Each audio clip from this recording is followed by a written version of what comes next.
It's been too long, ladies and gentlemen. Hopefully you're enjoying our nice little musical intro right there. Dude, that's sick. Oh, man. For Kevin Co., I'm Trevor Angone. Welcome back to the Angone & Co. Show with the brand new Angone & Co. Show. Yeah, the Angone & Co. Show.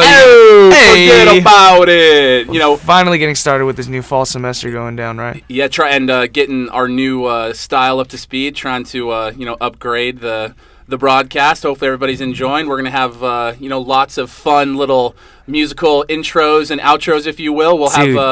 We could finally do these sound bites that we've been talking about for the longest time. Now the research begins. I know we were talking about a couple of them earlier, but it's going to take a minute to find the ones that are going to be perfect for the show, some original ones, but man, I am stoked to same here. Finally get a little bit of music going in, a little bit of music going out. I think we have a little treat at the end of the broadcast for everybody. I got that was Trevor's choice, the intro song. That is AC/DC. Yeah, Shoot to Thrill. Oh yeah. I got a little something for you guys. Something a little bit more local. But then we'll get to that later. But let's get to why we are here in the first place. Trevor, why are we here today? All right, Cole, so we're going over a few things today. We're going to get it started with a little bit of NFL kickoff this afternoon. Denver versus Baltimore. The last year's champs, Baltimore Ravens, going to get the season started versus the Denver Broncos. Peyton Manning, Wes Welker, a big-time favorite as far as a lot of the ESPN and NFL.com and NFL channel talking heads are concerned. Yeah, Denver, huge favorite. Exactly. I can't find someone who doesn't love Denver this year. Honestly. Right? After we do a little bit of NFL, we're going to do a quick little spot on fantasy, and then we're going to roll right into the Dodgers. We're going to talk about Michael Young. Kemp's coming back. My boy. And then we're going to... struggling, though. He's struggling. Maybe try to figure out who's going to take that fifth starting spot, just so we can fill out that rotation. I know, the rich get richer, so, hey, who knows? Well, we got a lot to talk about. You know how that weird acquisition process goes where even after the trade deadline, there's weird... It's weird. It can be confusing for a lot of people because, for like the NBA trade deadline, we'll be up until like that time of the afternoon checking our Twitters like frantically. Mm-hmm. You do that for baseball, but you kind of don't at the same time because of the waiver wire. Yeah. It's weird. And then, what we're going to do, buddy, we're going to close out the show with an open letter to our boy Lamar. We're worried about him. We got to let him know that everything's cool. LA's going to always love him. And then we're going to... Oh, the news that came out today, though, thank God. Thank God about that. I'm sure you'll get to that later. Yes. And then we're going to have, like we were saying, a little fun treat for you at the end of the show that has to, do with one of our local Blue Crew boys and, all the musical influences he's given all the many artists out there. Yes, we will get to that. But to get it started, we got Denver, we got Baltimore tonight. Baltimore, coming off of a huge Super Bowl victory against the San Francisco 49ers. It was a crazy game. As we know, the blackout, the comeback, and then, the Niners having the chance to win it there inside the 10 at the end of the game. That was last season. First game of the regular season. Who do you got tonight? Is this seriously a question? I got Denver. I'm pretty sure a lot of people tonight have Denver. I don't think they're gonna go 13-3 like they did last year, but I do think they're gonna be pretty good. Granted, like Peyton Manning's 36, 37 years old now. Yeah, he's getting pretty old. He's old. They did lose Elvis Doomerville. Yeah. He's gonna be playing against them tonight. Yeah, that's gonna be a crazy opener, man. They don't have Von Miller, but it's so hard to see Denver losing their first game at home.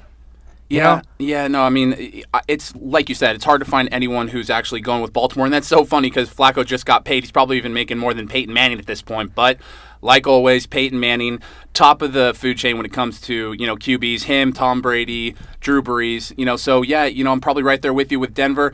That being said, Baltimore came in because everyone was probably making the same picks last year, and what was it, the AFC Championship game or the semis where Flacco aired it out to just snatch it away from him at the end of the game. Just crazy finish last year. So all that being said, you never know what's going to happen. Dude, the guy got paid for last year. He got paid a lot of money. Maybe that's all you need for a little bit more initiative. I'm going to be completely honest though, Trevor. I do not have a personal interest in either of these teams. I honestly do not care about it. Yeah, I think the theme of tonight is football is back. We have live football that counts. Yes. It starts tonight. That's why we got to probably wrap up this broadcast by hopefully 5 o'clock, get home for the game. We'll get home quick. Oh, yeah, no, we'll be home in time. So other than the NFL, the other gigantic pop culture phenomenon taking place right now. It's almost as if some...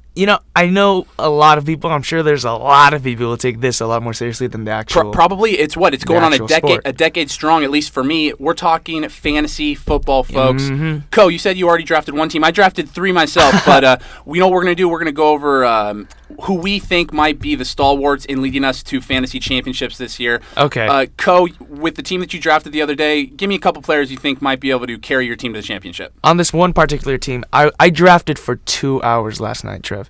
2 hours. You said 14 man. It was right? a 14-team league.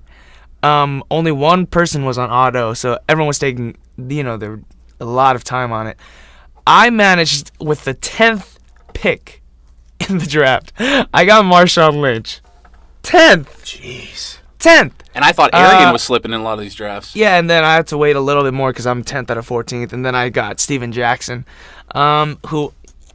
Let me make the case for Steven Jackson real quick. This is like the first time he's going to have a good offense around him. Yeah. This is the first time he's going to have a good offensive line. This is going to be the first time he has a good, formidable quarterback. And this is going to be the first time he has really, really talented receivers on both sides of the field. On both, he has Julio Jones and Roddy White. Maybe the top tandem in the league, honestly. And he's basically taking over from Michael Turner, who is a free agent still. Yeah, but when Turner was young and killing it, I mean, he was unstoppable with those guys. I'm expecting, and Turner wouldn't even play third downs most of the time. I'm thinking Steven Jackson is going to have a pretty decent year. I like where I got him last night. One of my big wild cards is Cam Newton. His rookie year, he burst into the fantasy football scene. Burst into it. Last year, not so much as most people would have wanted him to. But someone I couldn't get in the draft this year is I was so high on him coming into this season was Tavon Austin. Really? I think I was surprised at how high he was ranked. I wouldn't think people would want him that much.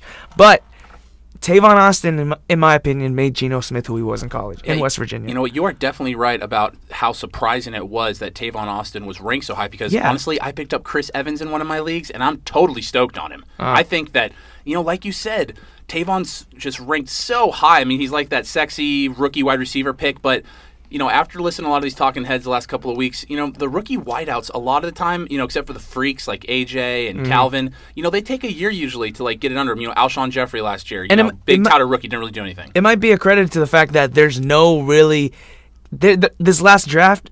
Who were the big names? Lineman. There was no. You didn't have that big guy, that guy who was like the spark for your offense or for any college team coming into the draft this year. Tavon Austin was basically the only guy like that who you thought he could play on my offense and be, he could be electric. But he's like, what, 5'8"? Yeah, he's a small. He's more of a slot wide receiver. Dude. He's a small guy, even for a slot receiver. But he's explosive. And the funniest thing is Jeff Fisher over in St. Louis. He said during the preseason games he didn't even do everything that he expects to do this season with Tavon Austin. He purposely hid certain plays and didn't run certain packages. And I'm excited, but I don't know if he should be ranked that high. Yeah, you know what? I'm right there with you. And adding on to something you said about the draft this year, you have the top 15 picks. You have a ton of offensive linemen, offensive guards, which kind of brings me to my probably number one league, I would definitely say, where my first 2 picks were Chris Johnson, surprisingly, because Trent was taking the pick before me. So I had to go with Chris Johnson. You got to get a first-round running back. But I was number 12, so back-to-back, I went AJ and I went Chris Johnson. Huge on AJ this year. I think he's arguably the second-best wide receiver in the league. Definitely top 5, with Calvin and Julio and B. Marsh. Super stoked to have him on the squad. But don't forget my boy Dez Bryant. No, Dez is that don't fifth forget one. Him. Dez is definitely that 5th one. But as far as Chris Johnson, he finished out the year, pretty solid last year. And their number 1 draft pick this year, I think, was Womack, who's playing guard. And, Chris in the preseason was looking killer. So if that rookie, plus I think they added another big-time free agent offensive lineman, if those guys can push the defensive lines around for Chris, then, hey, maybe we'll have one of those CJ2K years from a few years ago, which would be just killer. I'm telling you that speed has not gone anywhere. That line is getting better, though, and hopefully, I think he might have a breakout year, too. Yeah. I really think you do. What's next on our list, Big Trev? We got... This has to do with our outro song a little bit, but we'll get to that then. We will get to that eventually. Viva Los Dodgers, ladies and gentlemen. We are talking about our boys in blue. Los Doyers. A lot of stuff, And like man. always. They're the number one talked about team in the league for the last couple of months now. They went, 50-10? Deservingly. They're always on record right now for, these historic runs, the historic mid-season records and all that. Which is amazing. But one of the newest things to pop up, I was so surprised when this went down, was our acquisition of Michael Young a few days ago. That was just straight out of nowhere. Out of nowhere. I mean, especially because, man, we're just rolling as far as hitting. We got Kemp coming back, and we've been rolling without him. So we have him coming back. The pitching is on lockdown. We'll get to that in a minute. But to just bring in Michael Young on a whim like that, the rich get richer, and we can just pretty much experiment and spend any and all kinds of money, huh? You know what I love about that is that when we got him, it was one of those things where it was like, oh, okay. Oh, we got Michael Young. That's cool. Yeah, it wasn't like, oh, we weren't going all crazy because we got Michael Young, who's obviously very talented. Lifted his no-trade clause just to come to LA. He grew up a Dodgers fan, so he's very happy to be here, which I like even more. I like it, though. You know what? He's been playing for a couple of games, I think 2 or 3 now. Hasn't really done anything yet, but still, really, really looking forward to seeing what he can bring. Crawford, when he came off of that injury, he wasn't doing anything for 3 weeks, and then he just started killing it. So, if we can get the same kind of result out of Young, out of Kemp when he comes back, I will be totally stoked. Now, speaking of Kemp, man, I think he's due to come back any day now. Me personally, super stoked. I know he's had a horrible last couple of years, especially the last half of last year, injured all the time. But if he can just come back right before the playoffs, if Matt can bat 270 with maybe 5 home runs, through the playoffs, that would just be fantastic. And, the funny thing is, he's the 4th one with only 3 spots to give out, So with Crawford and Ethier and Puig just killing it in the last month or so, what are you supposed to do with him? I say, well, if you've been listening to this podcast, you already know I don't love Ethier, Andre. But you have to admit, the last month or so, he has been so solid. That's exactly what I was going to say. The past month and a half, he's been going on a tear. He's been doing really well. I think he had like a 3-run jack the other day. Yeah. All I can say about the situation is that Don Mattingly, I like to call him the master of the double switch. Yeah, you know what? Yeah. Exactly. Master of the double switch. And with Kemp coming back, that is what I am really looking forward to, those mid-game inserts where all the pressure's off of him. I don't think I've ever been to a Dodger game this year. I've been to 8 so far. I don't remember a time where I haven't seen Don Mattingly do a double switch in like the 6th or the 7th. It's literally like every game. He either brings in Shu or he'll bring in, like Hairston. What I love and hate about that though is what do you do if wouldn't it kind of kill you if you brought in Kemp and he goes like 0 for 2 and then you just think, man, Ethier would have been really good in that situation, wouldn't he? Exactly, just slicing it in the left. He's got just that really good-looking swing. It's not the crazy, power swing that Kemp has, but it's more of that Angone swing where, he can put it in play, slice. It's more the Crawford swing, actually, where he can put it in play, go opposite field. It's been really pretty to look at lately. In my opinion, though, this totally sets things up for one of these guys to go next year. We know it's not going to be Puig. No, it's probably not going to be Kemp. Kemp's contract is too big. Ridiculous. Yeah. It's a franchise player contract.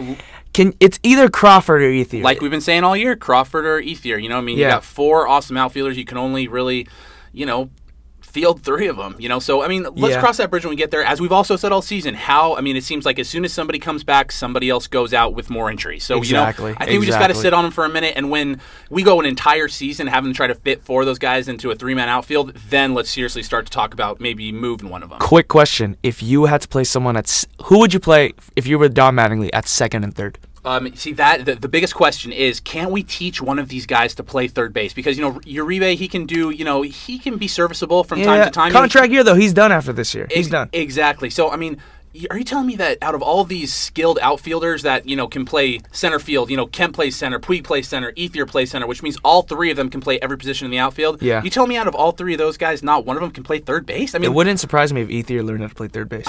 Dude, those 4 guys are too valuable to not have in the lineup every single day. So please, just someone teach one of them how to play third base, please. That's a huge thing to ask for a guy to switch positions mid-career. But if we know anything, the Dodgers can do anything this year. So hope maybe in spring training, maybe. Next up, something I want to talk about real quick. Last little touch on the Dodgers, 1 through 4, Kershaw, Greinke, Ryu, Nolasco. Yes. All right, just a super solid, starting 4. But Who do you throw in there in the 5th spot? I mean, Capuano is like feast or famine. He's either shutout or gives up 7. He's Brandon League if he was a starting pitcher. One of my cousins was saying Fife, was killing it, and he was for about 3 or 4 games there. He was only giving up 1 or 2, so it's a tough question. I mean, if Capuano was more confident coming out of the bullpen, I would be totally pumped for him to come middle relief and, give those nice curves and those nice sliders. But I don't know. It's like a confidence thing with him coming out of the bullpen, Well, right now, okay, 1 through 3 is totally set. Agreed, right? I would even say 1 through 4. Kershaw, Greinke, Rue, and I like Nolasco. Nolasco's been solid since we got Nolasco thing has completely taken me off guard, my man. That was a great little pickup. It was awesome. It totally solidified. He's a perfect 4. He honestly is. He's a 4 for a World Series roster. I think he's great as a 4.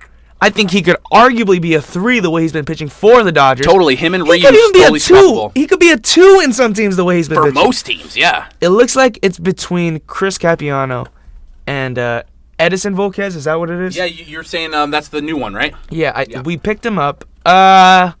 He had a pretty rough outing the last time I was watching this game, and he's been doing pretty horrible all season. 9-11, 6.05 ERA. At this point, that's pretty massive. At this point, what I would do is I would just go with Capuano. We saw, it's hard because I saw him do good last year, but he's been absolutely horrible this year. But Edison Volquez is not good. I know, and I like Capuano's pitching style. When he's dealing, I'm totally fine with him in the number 5 spot. He's just horribly inconsistent. Are we going to even have a 5-man rotation in the playoffs, or is it going to be a 4-man? Isn't it 4-man in the playoffs? I wouldn't be surprised if it was a 3. Yeah. And Kershaw just pitched like. I wouldn't be surprised if Kershaw pitched 3 times in a 7-game. World Series, yeah. Yes, it's a 3-man. It's and then whoever's the hotter guy out of Ryu and Nolasco, but you just go Greinke and Kershaw. Those guys are just. I mean, is there a better 1-2 combo in the league? I wouldn't be surprised if they went, like Kershaw, Greinke, Ryu, and either put Nolasco in there or put Greinke in there again, and then put either Ryu or Kershaw after that. What I think is going to end up happening is Chris Capuano is just going to get the job. It just makes more sense. Better ERA. He's inconsistent, yes, but his last outing, he only gave up 1 earned run. And he's constantly been in the league. It's not like Fife where he's always going down and coming back up, kind of like a Van Slyke situation, where he's never really solidified in the majors. In my opinion, this is just a matter of Volquez not...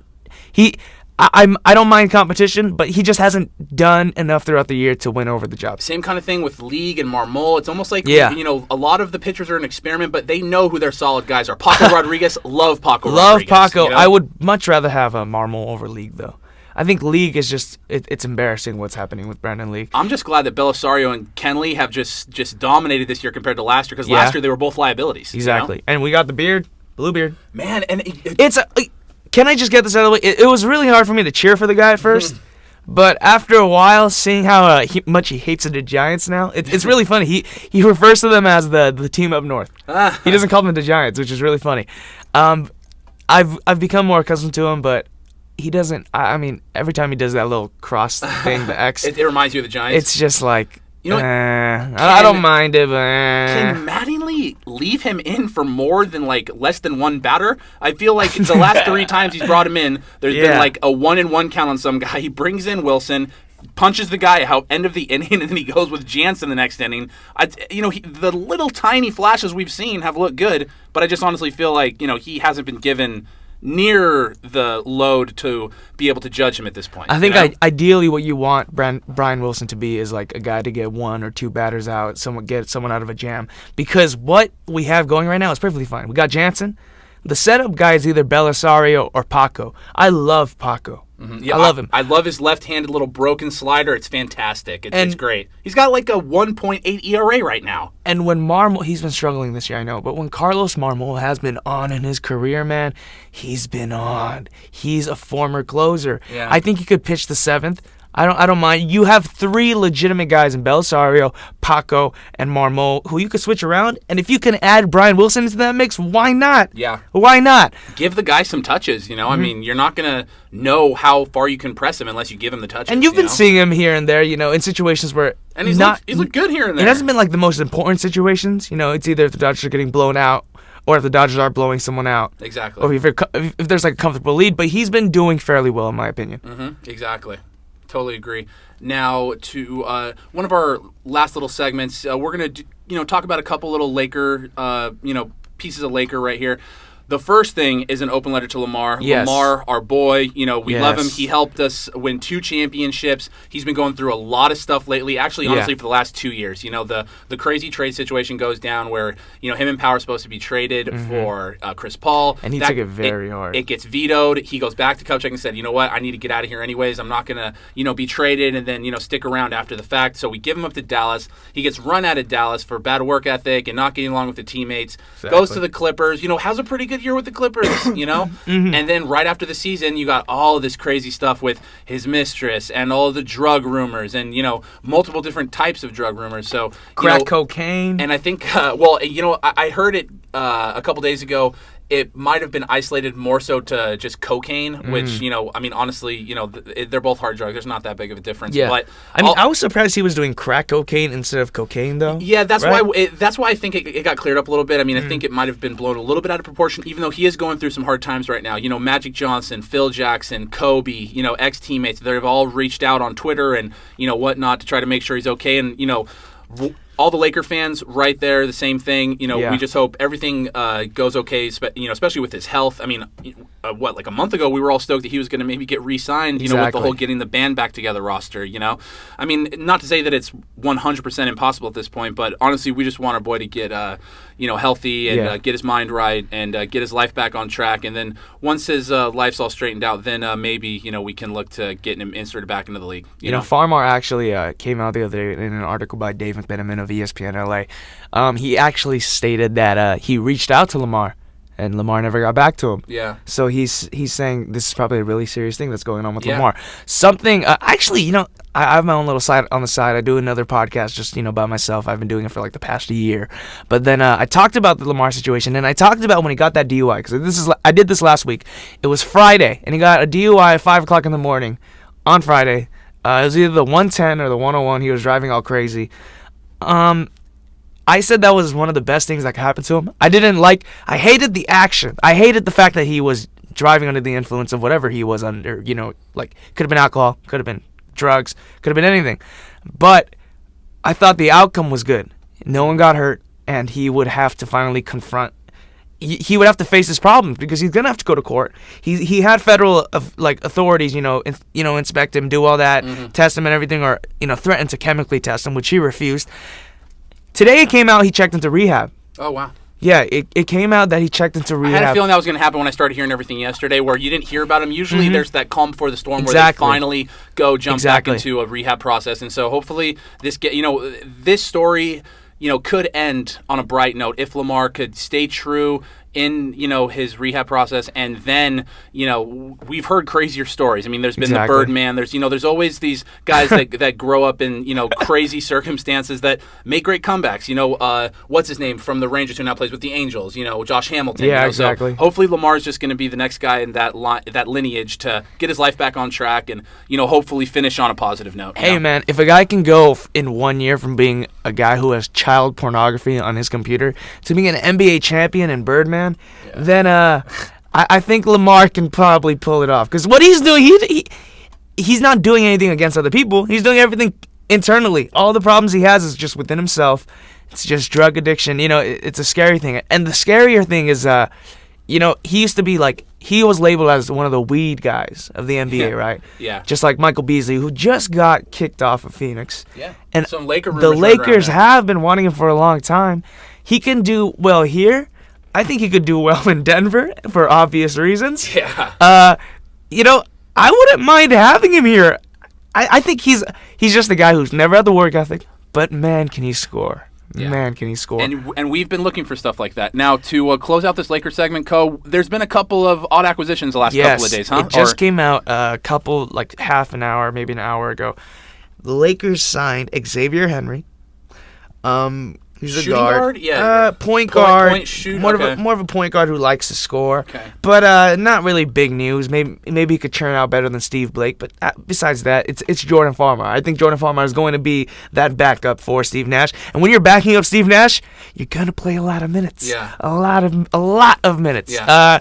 We also got Sean Williams. I heard about that. You know, he played for Mike D'Antoni in New York for a bit, and when he did, he averaged his best 3-point percentage. So I'm pretty excited to see how that's going to work out. And these are all one-year contracts, yeah? Yeah, all one-year contracts. Mm-hmm. The only multi-year contract I think we signed was, we have Sacre, and we have one more person that's a 2-year. It doesn't come to mind right now. But, hey, the Lakers are stacking up with players that are going to make things fun to watch. Like you said, fun to watch. I am excited, and I think it's going to be a fun season. You know, I mean, you're going to be able to focus back on Powell. You're going to be able to just focus on Kobe, God willing, he gets back in there. A little bit of Farmar here and there. Dude, I'm excited for this season. You know? I'm not excited for the outcome of the season. I mean, I am excited. I'm I'm excited to be entertained as a basketball / Lakers fan. Exactly. I'm not going into the season like, we're going to destroy the Heat. Like, no. I mean, am I completely throwing out the idea of us being able to represent in the playoffs? No. But like Ko said, I believe that this is just going to be a fun-to-watch season. We can finally get the ball where it should be going, or where it should have been going the entire last season. And it's just going to be a refreshing, fun experience. Speaking of refreshing, fun experiences, we were talking about that outro song earlier? Yes. So, apparently, our boy, Puig, right? He has a new walk-up song. It features Vince Scully. Oh my god! So this guy is so huge now. He's just got rap songs being made. I mean, about personally, him. I had no idea who Mr. Criminal, because that's the guy who apparently made this song. Let me turn it up a little bit. Para todo. Yeah. I have no idea what he's saying. All I know is that pretty much bottom line, Puig is the deal. yeah. I mean, dude, you have a song made after. Granted, other people have had songs made after them. Like Kobe has his thing from Chief Keef. It's literally called Kobe. There's always references. Kendrick Lamar has a song called Michael Jordan. But man, Puig, he's been in the league how long? Like what? A few months. He already has a song about it. Granted, it's not going to be on the radio. Maybe. Dude, but all you got to know, this song has Vin Scully doing the intro. It's got a pretty sick beat, and all I can make out is Puig. That's all I need. Check this out right here. Yo, Puig. Yeah. He's just gonna walk up to the song. It's gonna be bumping. And let me just be completely honest. I have no idea who Mr. Criminal is, but he just shot up the respect level in my book. Yeah, which is funny. But I think that about wraps up what we want to talk about today. We talked some NFL. We talked some Dodgers. Talked some Lakers. Yes. Our hometown faves like usual. Talked some fantasy. And,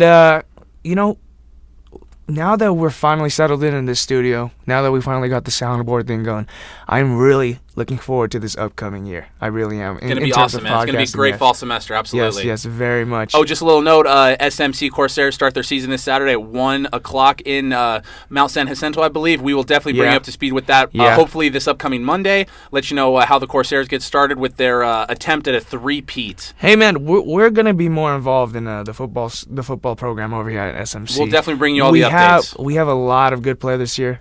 We had a D1 guy come in.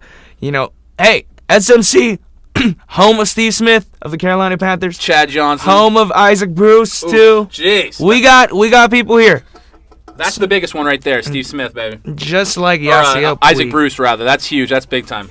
We're about to walk off to this song like Puig is about to. Puig walks up, we walk off, ladies and gentlemen. Thanks for joining us. We'll hopefully see you next Monday. For Kevin Ko, I'm Trevor Angone. Peace. We out of here. See you very soon.